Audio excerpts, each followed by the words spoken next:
세월호가 참사 1090일째인 오늘 무트로 올라왔습니다. 육상 거치가 완전히 끝나면 미수습자 수색과 진상규명 조사가 본격적으로 시작됩니다. JTBC가 추가로 입수한 선체 내부 사진에선 뼈대만 앙상하게 남은 철골 구조물이 처참했던 지난 3년을 보여주고 있습니다. 박근혜 전 대통령이 변호인단 9명 가운데 유영아, 최명성 변호사만 남기고 나머지 7명을 해임했습니다. 기소를 앞둔 박 전 대통령이 모든 혐의를 부인해온 기존 입장을 고수할지 주목됩니다.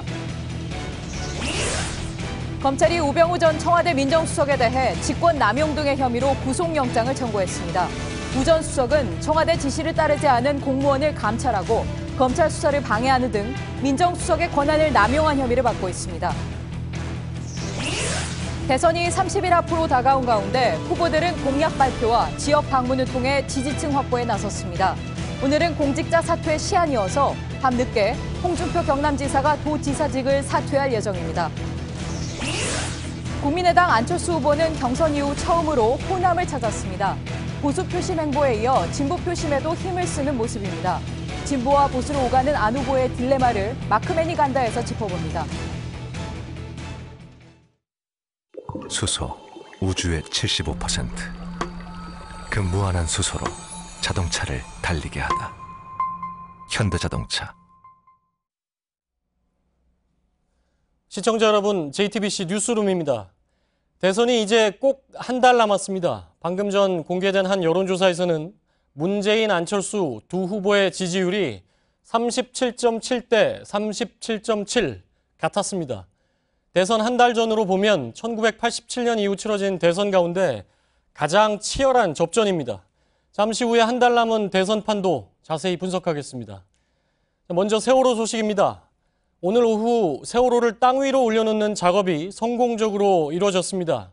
미 수습자 가족 그리고 유족들은 하루 종일 가슴을 졸였는데요. 다행히 무사히 육지로 올라왔습니다. 이제부터는 미 수습자 수색 그리고 침몰 원인 규명이 본격적으로 시작됩니다. 먼저 목포신항에 나가 있는 취재기자를 연결하겠습니다. 이가혁 기자, 세월호 선체 이제 완전히 육지로 올라왔다 이렇게 볼 수 있는 거죠? 네, 그렇습니다. 먼저 저희 JTBC가 단독으로 입수한 오늘 오후 목포신항 상공에서 촬영한 헬리캠 영상을 보시면서 말씀드리겠습니다. 오늘 오후 1시부터 본격적으로 육상 운송 작업이 시작됐고 4시간 반 만인 오후 5시 반쯤 길이 146m 세월호 선체 전체가 반잠수식 운반선을 완전히 빠져나와서 이곳 목포신항 철제부두 위로 옮겨졌습니다. 1시간에 대략 30m씩 눈으로는 거의 움직임이 느껴지지 않을 정도로 상당히 서서히 진행된 아주 정밀한 작업이었습니다. 선체가 목포신항에 도착한 지 9일 만입니다. 예, 지난 9일 동안 사실 상당히 우려가 컸지요. 오늘 작업은 다행히 이제 순조롭게 진행이 됐군요. 앞으로 추가로 남은 작업은 어떤 게 있습니까? 네, 지금 제 뒤로 보이는 것처럼 세월호 선체가 세로 방향으로 그대로 앞으로 나온 상태입니다. 육지로는 완전히 올라온 상태인데요. 이제는 90도로, 그러니까 선체 기준으로 오른쪽, 저와 가까운 쪽으로 방향을 틀어서 가로로 부두와 평행하게 거치가 돼야 합니다. 모듈 트랜스포터에 실린 채 방향 전환과 위치 조정을 하는 사이에 운반선 위에 있던 거대한 받침대 3개를 먼저 부두에 옮겨야 합니다. 그 뒤에 이 받침대에 선체를 올려놔야 완전히 육상 거치가 끝났다고 말씀을 드릴 수가 있습니다. 그런데 지금은 육상에 올려놓는 것만 끝난 상태로 받침대를 올려놓는 작업 전까지 인 상태에서 작업이 중단된 상태입니다. 날이 어두워진 상태라서 사실 이 모듈 트랜스포터 600대에 거대한 선체를 올려놓고 90도로 꺾는 이런 작업도 상당히 고난도 작업이기 때문에 날이 밝은 내일 다시 작업을 해야겠다는 이게 해수부의 판단입니다. 그래서 육상 거치가 완료되는 시점은 내일 오전이 될 것이라고 말씀드릴 수 있습니다. 예, 세월호를 땅 위에 올려놓는 작업은 어떻게 보면 준비 작업이었던 거죠. 앞으로 미수습자 수색, 선체 조사가 이루어질 텐데 작업은 어떤 식으로 이루어지게 됩니까? 네, 세월호 선체는 좌현이 바닥으로 오게 그리고 부두와 평행하게 그리고 객실과 데크, 갑판 부분이 부두에서 보이게 거치가 될 예정입니다. 부두와 바다 경계에서 40m 부두 안쪽으로 들어온 지점에 놓이게 되는데 일단 선체가 놓이게 되면 선체 주변으로는 유골 안치실, 그리고 세척 건조를 위한 임시 보관실, 폐기물 분류 보관실, 그리고 재활용을 위한 보관 시설 등이 재배치가 됩니다. 일단 해수부는 선체 내부 수색을 하기 직전 단계, 그러니까 선체를 세척하고 방역하고 선체 위해 검사를 하는 이 작업부터 신속하게 진행하겠다는 계획입니다. 예, 미수습자 가족들 그리고 희생자 유가족들 가슴 졸이면서 오늘 작업을 계속 지켜봤을 텐데요. 자, 이가혁 기자가 그분들 만나서 얘기를 좀 들어봤죠? 네, 사실 이 목포 신항 이곳저곳을 돌아다니다 보면 미수습자 가족분들 그리고 유가족분들과 자유롭게 이렇게 대화를 할 기회가 많습니다. 예. 이렇게 여유로운 모습도 상당히 많이 그동안 보여주셨는데 오늘은 유독 긴장된 표정이 모두 역력했습니다. 아침부터 외부인의 출입이 통제되는 이곳 안쪽 부두에서 작업 진행 상황을 지켜보다가 오후 들어서 작업이 비교적 순조롭게 진행이 된다, 이런 소식이 들리면서 그제서야 안도하는 분위기가 조금 바뀌었습니다. 선체가 완전히 부두 위로 올라온 후에 미수습자 가족을 대표해서 은화 엄마 이금희 씨가 국민 여러분 덕에 세월호가 올라왔다, 이제 시작이라고 생각한다면서도 작업자들의 건강과 안전을 최우선으로 해달라, 이렇게 당부의 말을 전하기도 했습니다. 일주일 뒤인 다음 주 일요일이 세월호 참사 발생 3주기입니다. 그동안 3년을 기다렸던 이곳에 모인 가족들은 이제 새로운 염원을 담아서 또 다른 여정에 들어갈 채비를 하고 있습니다. 예, 지금까지 목포 신항에서 이가혁 기자가 세월호 육상 거치 작업을 전해드렸습니다. 자, 보신 것처럼 이제 본격적으로 미수습자 수색 또 사고 진상 규명이 시작될 텐데요. 해수부는 육상 거치가 끝나면 곧바로 선체 수색 작업을 시작하겠다고 밝혔습니다. 최규진 기자입니다. 육상 거치 후 가장 먼저 시작되는 작업은 9명의 미수습자를 찾는 일입니다. 해수부는 생존자 진술 등을 토대로 3층과 4층 객실 등 가능성이 높은 위치를 먼저 수색할 계획입니다. 선체 중앙에 설치할 진입용 구조물을 통해 20여 명의 인력을 투입한 뒤 수색 범위를 점차 넓힌다는 방침입니다. 본격적인 수색에 앞서 내부 상태를 점검하기 위해 로봇캠과 드론 등을 투입하는 방안도 검토 중입니다. 세월호 선체 내에 진입을 해서 수습조가 한 팀이 지금 미리 가동이 되고 있습니다. 20명이 넘는 해경, 소방, 119 직원으로 구성이 되고요. 세월호 밖에서는 침몰 해역 수중 수색과 함께 진흙 세척 작업에도 속도를 낼 것으로 보입니다. 흘러나온 진흙의 경우 유류품 100여 점이 발견된 만큼 모두 가는 채로 걸러 확인해야 합니다.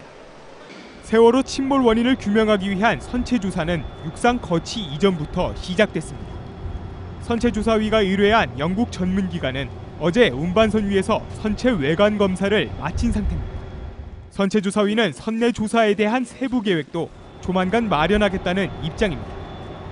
JTBC 최규진입니다. 네, 어제 해수부가 세월호 내부 모습이 담긴 사진 한 장을 공개했습니다. 폭격을 맞은 것처럼 무너져버린 모습이었죠. 저희 취재팀은 세월호 내부 사진을 추가로 입수했습니다. 객실 바닥재는 뜯겨져서 매달려 있고 천장재는 떨어져 나가서 앙상한 철골만 드러나 있었습니다. 연지환 기자의 단독 보도입니다. 세월호 4층 선수 중에서도 가장 앞부분, 80명이 머무를 수 있는 단체 객실부입니다. 단원고 남학생들이 누웠던 곳의 바닥재는 뜯겨져 아슬아슬하게 매달려 있습니다. 천장재도 떨어져 나가 앙상한 철골 구조가 그대로 드러났고 환풍구도 흔적만 남았습니다. 부식 정도가 심해 작업자들이 발을 딛기도 어려워 보입니다. 침몰 전 모습과 비교하면 3년 동안 얼마나 훼손됐는지 여실히 느낄 수 있습니다. 유일하게 남은 건 뱃머리 쪽과 우연 쪽에 난 창문, 그리고 객실 중앙을 관통하는 철제 기둥뿐입니다. 작업자들이 선체 안으로 진입한 직후 찍은 사진에선 철골과 파이프 등 내장재들이 떨어져 좌연에 쌓여 있습니다. 더 이상 갈 수 없음을 저희가 안전상 느꼈고, 거기서 이제 저희가 차후에는 또 진입 방법을 거기에 따라서 구체적인 방법을 또 한번 생각해 봐야 될 것 같습니다. 곧 시작될 미수습자 수색 작업에서 장애물에 대한 철저한 대비책이 필요해 보입니다. JTBC 연지환입니다. 다음 소식입니다. 박근혜 전 대통령이 자신의 변호인단 9명 가운데 7명을 해임했습니다. 유영아, 최명성 변호사만 남긴 건데요. 박 전 대통령에 대한 기소를 일주일 정도 앞둔 시점이라 주목됩니다. 검찰청에 나가 있는 취재기자 연결해보죠. 박민규 기자. 우선 분명해야 할 게 사임이 아니라 해임이라는 거죠?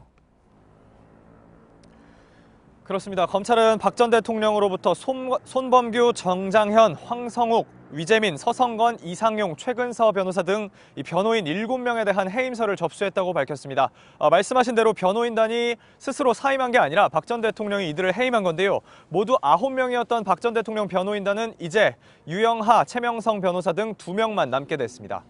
네, 그럼 왜 해임했을까를 따져보면 변호인단 내부에 갈등이 있다는 얘기가 계속 나왔잖아요. 해임한 배경에 이런 이유도 있었을까요? 네, 그럴 걸로 보입니다. 이 갈등은 박 전 대통령 구속 후 본격화됐는데요. 구속 후 지금까지 지난주 3차례 검찰 조사를 받으면서 첫 번째 조사 때는 유영하, 최명성 두 변호사가 입회했습니다. 나머지 2차례 조사는 유 변호사만 혼자 입회를 했는데요. 유 변호사는 또 매일같이 서울구치소를 찾아서 박 전 대통령을 접견하기도 했습니다.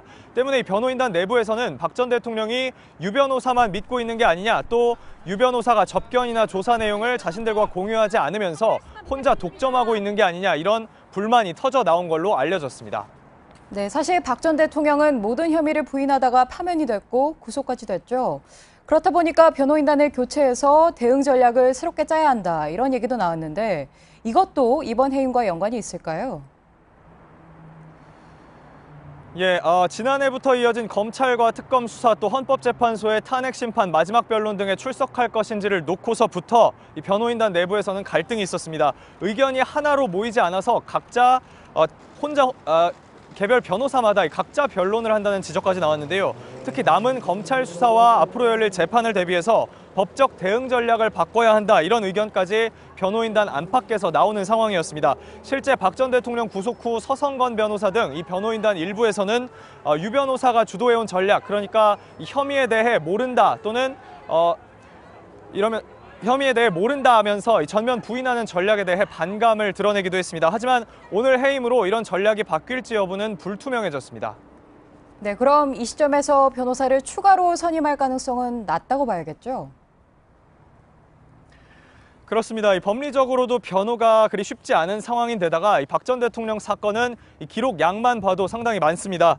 유 변호사가 또 사실상 이 변호인단 운영의 전권을 가지고 마지막까지 박 전 대통령을 변호할 걸로 보이는 상황 등을 종합적으로 고려한다면 추가로 변론을 맡을 변호사는 그리 많지 않을 걸로 보입니다.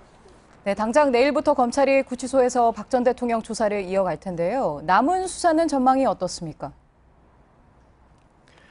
네, 지난주 이어진 이 3차례 조사를 맡았던 한웅재 형사 8부장 검사에 이어 내일 오전엔 이원석 특수 1부장 검사가 구치소 출장 조사에 나섭니다. 이번이 박 전 대통령 구속 후 4번째 조사인데요. 이 부장 검사는 대기업 뇌물죄 수사를 전담해온 대표적 특수통으로 꼽힙니다. 때문에 기업들의 재단 출연금을 둘러싼 대가성 그리고 청탁 관계 등을 내일 조사해서 집중 추궁할 걸로 보입니다. 네, 서울중앙지검에서 박민규 기자였습니다. 전해드린 대로 검찰은 박 전 대통령 조사에 뇌물 수사를 전담한 부장검사를 내일부터 투입합니다. 뇌물 수수 혐의를 집중 조사하기 위해서인데요. 구속영장에 적시했던 박 전 대통령의 뇌물 수수 액수가 롯데와 SK 추가 수사로 더 늘어날 수도 있다는 전망이 나옵니다. 이서준 기자입니다.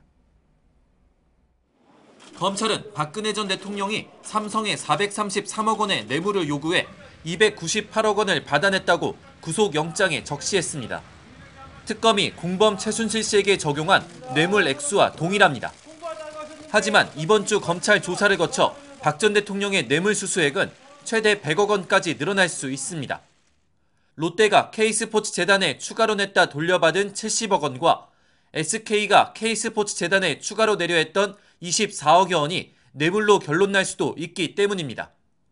당시 면세점 사업권 등 현안이 있었던 이들 기업은 총수들이 박 전 대통령과 독대 자리를 가진 후 추가 출연금 논의가 시작됐습니다.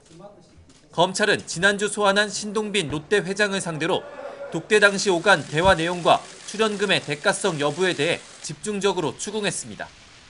검찰은 뇌물 수수액을 확정 지은 후 빠르면 돌아오는 주말에 박 전 대통령을 재판에 넘길 계획입니다. JTBC 이서준입니다. 검찰이 우병우 전 민정수석에 대해 사전 구속영장을 청구했습니다.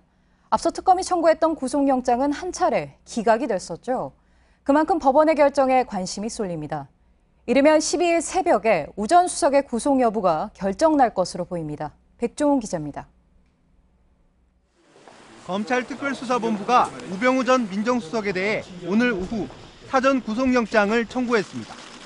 우 전 수석은 청와대 지시를 따르지 않은 공무원들을 감찰하고 부당하게 인사조치한 혐의, 비선의 국정 개입을 방조한 직무유기 혐의 등을 받고 있습니다. 하지만 지난 2월 우 전 수석에 대한 특검의 구속영장 청구는 기각됐습니다. 이에 검찰은 세월호 수사팀 관계자들을 불러 수사팀 외압 의혹에 대한 조사를 벌이는 등 새로운 혐의 입증에 집중했습니다. 지난 6일 우 전 수석을 소환해 17시간 동안 조사를 벌였습니다.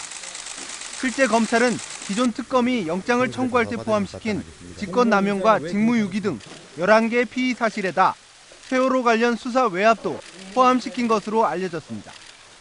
오는 11일쯤이면 우 전 수석에 대한 영장실질심사가 열릴 가능성이 높고 12일 새벽이면 구속 여부가 결정될 것으로 보입니다. 3번 소환 조사를 받고 구속 위기도 한 차례 피한 우 전 수석에 대해 법원이 어떤 결정을 내릴지 주목되고 있습니다. JTBC 백종훈입니다. 지금부터는 한 달 남은 대선 소식을 전해드리겠습니다. 문재인, 안철수 두 후보가 선두 자리를 놓고 치열한 접전을 벌이고 있죠. 문재인 후보는 오늘 도심 재생 공약을 발표했고 문재인 캠프는 안철수 후보와 관련된 각종 의혹을 쏟아냈습니다. 이희정 기자입니다. 문재인 후보는 오늘 도시재생 정책을 내놨습니다. 노후된 도심 속 주거단지를 아파트 단지처럼 쾌적하게 만들겠다는 겁니다. 동네마다 마을 주차장과 어린이집이 들어섭니다. 매년 10조 원이 투입됩니다. 그동안 도시재생 사업에는 연간 1,500억 원 정도가 투입됐습니다. 생색내기에 불과합니다. 삶의 질이 높아지는 생활 밀착형 도시로 만들어야 합니다. 오후에는 체육인들을 만나 체육계 적폐청산을 약속했습니다. 문재인 후보 측은 안철수 후보에 대한 의혹도 쏟아냈습니다. 딸의 재산 공개 문제를 거론하더니 안 후보가 광주에서 5.18 묘지를 참배하며 호남 표심에 호소한 것도 비판했습니다. 불과 3년 전 통합신당의 정강 정책에서 4.19 혁명, 5.18 광주 민주화 운동을 모두 삭제하자고 주장했었습니다. 안철수 후보 측은 민주당의 네거티브 공세에는 일일이 대응하지 않겠다고 밝혔습니다. JTBC 이희정입니다. 이번 대선에 출마하기 위해서는 공직자의 경우에는 오늘까지 사퇴를 해야 됩니다. 그런데 자유한국당의 홍준표 후보는 아직까지 경남지사직을 내놓지 않고 있습니다. 오늘 밤에 지사직에서 물러나겠다는 건데 바른정당 유승민 후보는 홍 후보가 참정권을 가지고 장난치고 있다 이렇게 비난했습니다. 송지혜 기자입니다. 홍준표 후보는 기독교계와 보수진영 원로들을 잇따라 만났습니다. 이 자리에서 우파의 결집을 강조했습니다. 결집만 하면 30일 남은 대선 판세가 변할 수 있다고 자신했습니다. 보수 우파들이 결집을 하고 분열된 분들이 다 통합을 하게 되면 본격적인 선거제 시작이 되면 양상이 좀 달라지며 홍 후보는 오늘 밤 늦게 경남지사직을 사퇴할 예정입니다. 선관위에는 도지사직 사퇴를 내일 통보해 보궐선거를 막겠다는 계산입니다. 내일부터는 선거법 위반 부담을 덜고 본격적인 대선 행보에 나설 계획입니다. 바른정당 유승민 후보는 홍 후보가 꼼수로 도민의 참정권을 막았다고 비난했습니다. 340만 도민들의 참정권을, 선거권을 박탈하면서 법을 가지고 장난을 치는 것은 우병우하고 다를 바가 뭐가 있냐. 유 후보는 오늘 교육 공약을 발표했습니다. 대학 입시 논술과 왜곡, 자사고 폐지가 핵심입니다. JTBC 송지혜입니다. 대선이 이렇게 임박하면서 각 후보 진영은 지지율 추이, 또 상황에 따라서 선거 전략에 수시로 변화를 주고 있습니다. 심지어는 전략적 지지층까지 바뀌고 있죠. 가장 먼저 대선 후보로 확정된 정의당의 심상정 후보는 초지일관, 줄곧 개혁을 강조하고 있습니다.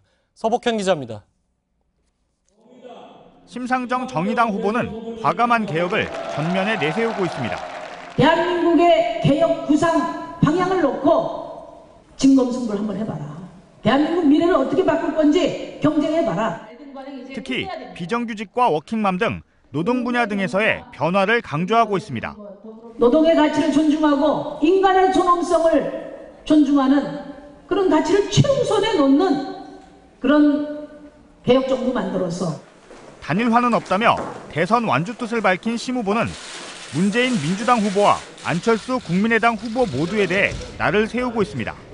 문재인 안철수 권력은 과감한 개혁은커녕 현상 유지조차 쉽지 않을 것입니다. 심 후보는 지난주 갤럽 여론조사의 호감도 부분에서 안 후보와 문 후보에 이어 3위에 올랐습니다. 이번 주부터는 노동 분야 등의 대선 공약을 차례로 발표할 계획입니다. JTBC 서복현입니다. 자, 이번 주 지지율이 대선까지 간다. 많은 여론조사 전문가들이 이런 분석을 내놓고 있습니다. 앞으로 일주일, 그러니까 대선 한 달부터 23일까지 바로 이거 일주일 동안이 그만큼 중요하다는 뜻이죠. 오늘 나온 각종 여론조사 결과를 정치부 안지현 기자와 함께 살펴보겠습니다. 자, 안 기자, 먼저 문재인, 안철수 두 후보 지지율이 이제 똑같이 나왔지 않습니까? 한겨레 조사였죠? 맞습니다. 한겨레와 리서치 플러스의 여론조사 결과였는데요. 뒤에 한번 보시면 문 후보와 안 후보 모두 37.7%로 처음으로 동률이 나왔습니다. 오늘 나온 또 다른 여론조사 결과도 살펴보겠습니다. 이 KSOI의 여론조사 결과였는데요. 보시는 것처럼 문 후보 41.8, 안 후보 37.9%로 오차 범위 내에서 문 후보가 조금 높게 나왔습니다. 그러니까 전체적으로 지난주하고 비교를 해보면 안 후보가 상승폭은 좀 둔화는 됐는데 속도는 뭐 계속 상승세를 타고 있다라고 볼 수 있겠고요. 자, 안지현 기자가 지난주에 이번 주에 호남 민심이 중요하다라고 했었죠. 호남은 어떻습니까? 네, 계속해서 KSOI의 여론조사 결과로 살펴보겠습니다. 보시면 한 주 사이에 두 후보 간 격차가 많이 줄어든 모습인데요. 이번 주 문 후보 50.9, 이 안 후보가 43.4로 나왔습니다. 이 서울 지역에서도 비슷한 모양새인데요. 안 후보가 한 주 사이에 10% 이상 오르면서 두 후보 모두 40%대로 비슷한 지지율이 나온 바 있습니다. 오차 범위 내에 있고 호남은 뭐 역시 많이 비슷해졌군요. 자, 이제 대선 한 달 남았는데 대선 한 달 딱 그 남은 시점에 지지율 어떤 의미가 있습니까? 과거 대선 때를 살펴보니까 불과 한 달 전에 순위 변동 없이 지지율이 그대로 간 모습이 나타났습니다. 이 한국갤럽의 여론조사 결과를 보면서 살펴보겠습니다. 이 당시 33일 앞두고 박근혜 후보는 39%, 문재인, 안철수 후보는 각각 23, 20%였습니다. 그런데 이후 문재인, 안철수 후보 단일화를 통해서 문 후보가 상승하면서 오차 범위 내에서 접점을 벌였지만 결과를 뒤집지는 못했습니다. 그러니까 지난 2012년 대선이었고요. 대개 이제 비슷한 건데 2002년은 좀 달랐죠? 네, 2002년에만 유일하게 그 30일 전보다 지지율 순위 변동이 있었는데요. 계속해서 한국갤럽의 여론조사 결과를 보면 당시 노무현 대 이해창 구도였습니다. 대선 26일 전까지 이해창 후보가 보시는 것처럼 앞서고 있었는데요. 그런데 노무현, 정몽준 후보의 단일화로 대선 24일 전부터 노무현 후보가 앞서기 시작했고 결국 당선까지 이어진 바 있습니다. 그러니까 2002년에만 한 달 내에 한번 이제 뒤집어진 건데 그래서 계속 이어졌고요. 자, 이번에도 한 달 남은 그러니까 이번 주의 지지율 변화 계속해서 유지될 수 있다 이렇게 봐야 될까요? 네, 그렇게 보는 시각이 많았습니다. 왜냐하면 87년부터 30년 동안 그런 구도가 이어져 왔기 때문인데요. 특히 20여일을 앞둔 이 시점에서 결정적인 계기가 있지 않는 한 큰 변화가 이루어지기는 쉽지 않기 때문입니다. 때문에 이번 주 지지율이 어떻게 자리 잡느냐가 주요 관건이 될 것으로 보입니다. 요 며칠 이제 앞으로 남은 선거운동이 굉장히 중요할 수 있다고 봐야 되겠는데 근데 이번에는 이제 탄핵 때문에 이루어진 조기 대선이고 선거운동 기간이 짧았지 않습니까? 좀 다를 수 있는 거 아닌가요? 네, 그렇기 때문에 아직 변수는 남아있는 상태인데요. 이 대선은 30일 남았지만 이 각 당의 후보가 확정된 거는 불과 지난 화요일입니다. 그리고 이틀 전 갤럽 조사를 보시는 것처럼 여전히 지지 후보를 바뀔 수 있는 응답자가 44%로 나타난 바 있습니다. 또 홍준표 지사의 경우에는 오늘까지 지사직을 유지하면서 그동안 공개 연설도 하지 못했는데요. 때문에 그동안 주춤했던 홍준표 지사의 지지율은 다소 변동할 가능성은 여전히 있는 상태입니다. 자, 여론조사 전문가들 보면 홍준표 후보의 지지율과 안철수 후보 지지율이 연동이 된다, 같이 움직인다 이렇게 보지 않습니까? 그렇게 보는 시각이 많았는데요. 예. 특히 안철수 후보의 주요 지지층이 이 보수층에 있기 때문입니다. 예. 오늘 나온 KSOI의 여론조사 결과에서도 이 보수층 응답자 가운데 절반 가까이가 안 후보를 지지한다고 밝혔는데요. 특히 정작 그런데 범보수권 후보인 홍준표와 유승민 후보의 지지율 합은 보시는 것처럼 8%대에 멈춰 있는 상태입니다. 때문에 보수층이 앞으로 안 후보 쪽으로 더 갈지 아니면 다시 홍 후보나 유 후보 쪽으로 이동할지가 이번 주 흐름의 관건이 될 것으로 보입니다. 그러니까 보수 지지층이 계속해서 한 몇 달 동안 후보를 옮겨가면서 이동을 했는데 이번 주에 과연 다시 이동을 하겠냐 아니면 안철수 후보에 머무르느냐 상당히 중요하겠군요. 자, 정치부 안지현 기자였습니다. 선관위가 최근 국민의당 경선 불법 선거운동 의혹을 검찰에 고발해서 현재 수사가 진행 중입니다. 투표할 사람을 차로 태워주도록 지시한 사람이 국민의당 광주시당의 국장급 당직자다. 이게 어제 뉴스룸이 보도한 내용이죠. 취재 결과 고발된 당직자는 안철수 후보의 비서실장 출신으로 현재는 선대위에서 본부장을 맡고 있는 송기석 의원 지역구의 조직국장으로 확인됐습니다. 이지은 기자의 단독 보도입니다. 선관위가 검찰에 고발한 인사는 국민의당 광주시당 직능국장인 국모 씨와 최모 씨. 이들은 지난달 25일 광주에서 열린 국민의당 경선에서 렌터카를 동원해 주민 130여 명을 투표소까지 실어 나른 혐의를 받고 있습니다. 지금까지 국민의당 광주시장 당직자로만 알려졌는데 취재 결과 이들이 송기석 의원 지역구에서 활동한 것으로 확인됐습니다. 송 의원 지역구인 광주 서구갑 지역위원회 조직도에는 이들이 각각 조직국장과 동협의회 회장으로 나옵니다. 송기석 의원은 지난달 14일까지 안철수 후보의 비서실장을 지냈고 현재는 안철수 캠프의 국민참여본부장을 맡고 있습니다. 송 의원은 이번 일 자체를 몰랐다며 사실관계가 확인되는 대로 적절한 조치를 취하겠다고 말했습니다. 안 후보는 오늘도 엄정한 대처를 강조했습니다. 유감스러운 일입니다. 조사에서 위법 혐의에 대해서는 단호하게 처벌하겠습니다. 하지만 현재 안 후보 캠프에서 중요 직책을 맡고 있는 의원 측이 불법 선거운동에 관여한 것으로 드러나면서 추가적인 해명이 필요하다는 지적이 나옵니다. JTBC 이지은입니다.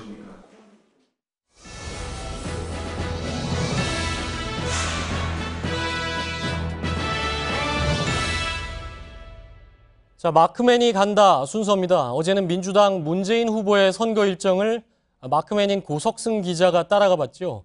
오늘은 국민의당의 안철수 후보입니다. 안 후보는 아침 일찍 광주로 내려갔습니다. 이윤석 기자가 밀착 취재했습니다. 안철수 후보의 첫 지방 일정은 바로 광주입니다. 국민의당의 핵심 지지 기반이기도 한데요. 호남 경선에서 시작된 안철수 바람을 본선으로까지 이어간다는 전략입니다. 하지만 시작부터 예상치 못한 상황을 만납니다.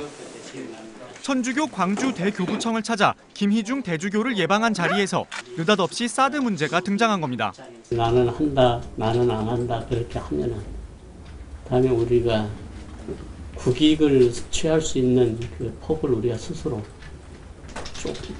좁혀놓는 것이 아닙니다. 미국과 중국, 일본 사이에서 우리 국익을 취해야 되는데. 사실상 사드 배치 불가피론을 밝힌 안 후보를 간접적으로 비판한 겁니다.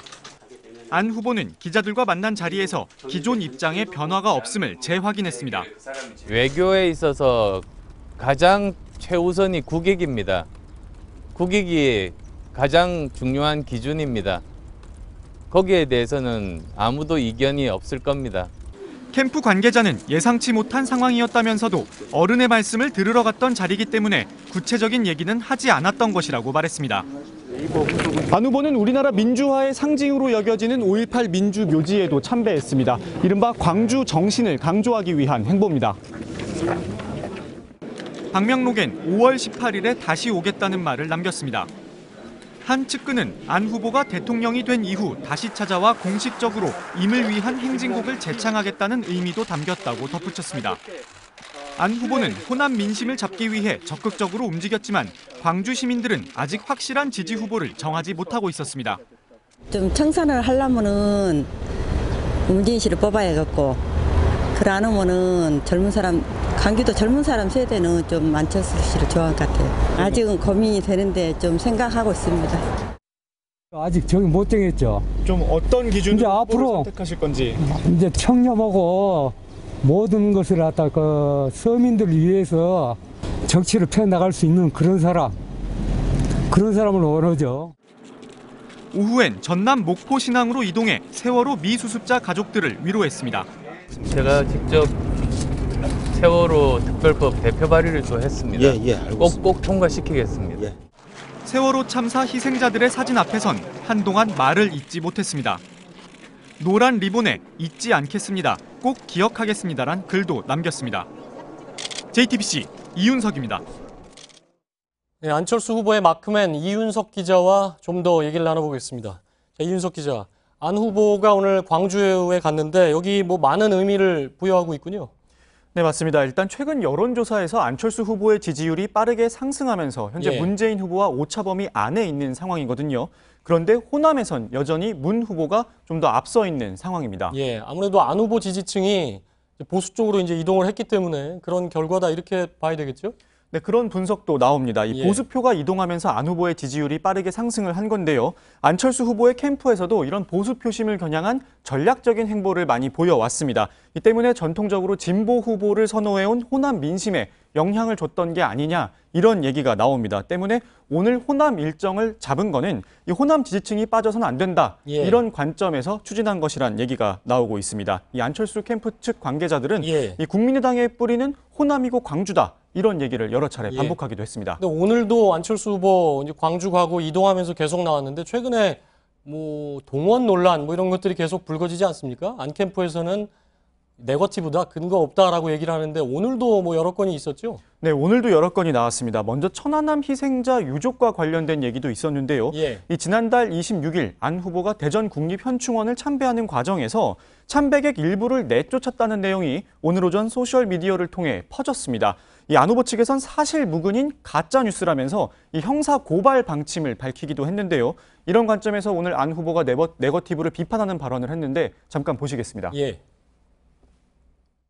네거티브 뒤에 숨지 말고 정정당당하게 토론을 통해서 각자의 비전과 정책과 리더십을 밝히기를 바랍니다. 대전의 현충원 참배에서 불거진 얘기는 이제 사실관계를 좀 더 확인을 해봐야 되고요. 자, 오늘 지하철 출근길 연출 뭐 이게 계속해서 포털에 실검에 올랐는데 그건 어떤 내용입니까? 네, 맞습니다. 안 후보가 후보로 확정된 다음 날이었죠. 지난 5일 새벽 출근길에 안 후보가 지하철을 이용했습니다. 맞습니다. 저기서 이 한 대학생, 그러니까 저 학생이 갑자기 페이스북 라이브로 이 방송을 진행해서 화제가 됐었는데요. 그 당시 이 학생이 전날 저녁에 자신의 소셜미디어에 내일 안철수 후보를 만날 것 같은데 질문을 달라 이런 글을 남겼던 게 알려지면서 연출 논란이 불거진 겁니다. 이 캠프에선 안 후보의 열성 지지자인 것으로 확인이 됐다면서도 이 비공개 일정을 어떻게 알고 왔는지는 모르겠다고 주장했습니다. 그러니까 부른 게 아니라 그냥 자발적으로 왔다. 근데 우연히 만난 거다 이런 얘기군요. 자, 오늘 세월호 있는 목포신항도 갔지 않습니까? 여기 세월호 기념사진 촬영 논란 때문에 뭐 굉장히 비난을 많이 받았는데 그 현장에서는 어땠습니까? 네, 맞습니다. 그런 상황이 있어서인지 안 후보가 시종일관 무거운 표정을 하고 있었습니다. 이 현장에 도착해서는 이 옆에 서 있던 이용주 의원이 이 정치인의 의례적인 악수조차 막는 모습을 보이기도 했는데요. 이 의원에게 물어봤더니 아직도 돌아오지 못한 사람들이 있는 엄중한 곳에서 자칫 유세로 비춰질 수도 있는 행동을 하는 건 적절치 않기 때문에 자신이 나선 것이다. 이렇게 말을 했습니다. 이 안 후보는 또 비공개로 세월호 미수습자 가족들을 만나서 위로를 하기도 했었는데요. 이 자리에서 안 후보가 이 국민의당 관계자들이 세월호 앞에서 이른바 인증샷을 남긴 것에 대해서 사과를 하고 또 법적인 책임을 묻겠다고 밝혔다고 이 의원은 전하기도 했습니다. 지금까지 정치부 이윤석 기자였습니다. 미중 정상회담 도중에 시리아를 폭격한 미국이 이번엔 항공모함 전단을 한반도 쪽으로 이동시키고 있습니다. 6차 핵실험을 예고한 북한은 물론 중국에까지 보내는 사실상 통첩성 경고의 메시지입니다. 전용우 기자입니다. 미사일 구축함과 순양함을 거느린 항공모함 칼빈 스노가 한반도를 향해 이동했다고 미 태평양 사령부가 확인했습니다. 전투기 60여 대와 병력 5천 명을 싣고 지난달 한미 연합훈련에 참여한 뒤 싱가포르에 머물다 이례적으로 다시 작전에 투입됐습니다. 미군 핵심 자산의 한반도 전개는 북한과 중국에 대한 통첩성 메시지로 읽힙니다. 미중 정상회담서 대화를 강조한 것으로 전해진 시진핑 지도부의 우려와 불만을 드러냈다는 겁니다. 만찬 일정 중 이루어진 시리아 공습에 이어 북한에 대한 군사 행동도 살아있는 카드란 점을 강조했다는 분석입니다. 이에 대해 미 워싱턴 포스트는 행동할 시간이 매우 빠르게 다가오고 있다는 미 고위 관계자의 발언을 전했습니다. 앞서 틸러슨 미 국무장관은 중국이 북한 문제 해결에 나서지 않을 경우 독자적 방도에 나서겠다고 압박했습니다. 중국에 대한 세컨더리 보이콧, 한국의 핵무기 재배치, 대북 군사 옵션 등 상황에 맞춰 카드를 뽑겠다는 경고라는 게 미 언론의 해석입니다. 중국이 안 나서면 미국이 하겠다는 트럼프 대통령의 지난 2일 인터뷰의 연장선입니다. 사실상 경고를 받은 중국이 실질적인 대북 압박 카드를 내놓을지 주목되는 이유입니다. 이런 상황에서 북핵 6자 실험이 강행된다면 미국이 영변 핵시설 직접 타격을 준비했던 94년 위기의 재현은 불가피합니다. 중국 상무위원급의 북한 특사 가능성이 거론되고 펜스 미국 부통령이 일주일 뒤 방한하는 일정은 북핵을 둘러싼 사태의 긴박성을 보여주고 있습니다. JTBC 전용호입니다. 박근혜 전 대통령 파면 당일 폭력 집회를 주도한 혐의를 받고 있는 정광용 박사모 회장이 오는 12일 경찰에 출석하기로 했습니다. 소환 요구에 응하지 않던 정 씨에게 지난 3일 경찰은 불응하면 체포영장 신청을 검토하겠다며 출석을 통보했습니다. 올 상반기 대기업 취업 문이 더 좁아질 전망입니다. 한국경제연구원 조사 결과 지난해보다 신입사원을 적게 뽑는 기업이 23%, 아직 채용 계획을 못 세운 곳도 37%에 달했습니다. 배우 김영애 씨가 오늘 66의 나이로 세상을 떠났습니다. 1971년 데뷔 이후 100편이 넘는 작품에 출연한 김 씨는 췌장암 투병 끝에 46년의 연기 인생을 마감했습니다. 몽골 고비 사막에서 도굴돼 국내에 반입된 공룡 화석을 몽골 정부에 돌려주기로 검찰이 결정했습니다. 대검찰청은 타르보사우루스 등 공룡 화석 11점을 도굴범들로부터 압수해 몽골에 반환하고 양국이 공동 연구를 진행할 예정이라고 밝혔습니다. 네. 앞으로 미세먼지 특보가 내려지면 소화전 물을 끌어다가 도로 물청소에 쓸 수 있게 됩니다. 서울시와 소방당국이 협약을 맺은 건데요. 물이 부족해 놀리는 물청소차를 총동원할 수 있게 됐습니다. 효과는 얼마나 있을지 조민중 기자가 취재했습니다. 미세먼지 농도가 세제곱미터당 199 마이크로그램으로 미세먼지 주의보까지 내려졌던 1월 27일 아침 서울 시내 모습입니다. 시야는 흐리고 숨이 막힐 지경이지만 정부나 시가 할 수 있는 일이 없습니다. 앞으로 이처럼 미세먼지 주의보나 경보가 발령되면 즉시 소화전 물을 끌어다 도로를 청소할 수 있게 됩니다. 현재 서울시는 물청소차 202대를 보유하고 있지만 물이 부족해 60대만 쓰고 나머지는 놀려왔습니다.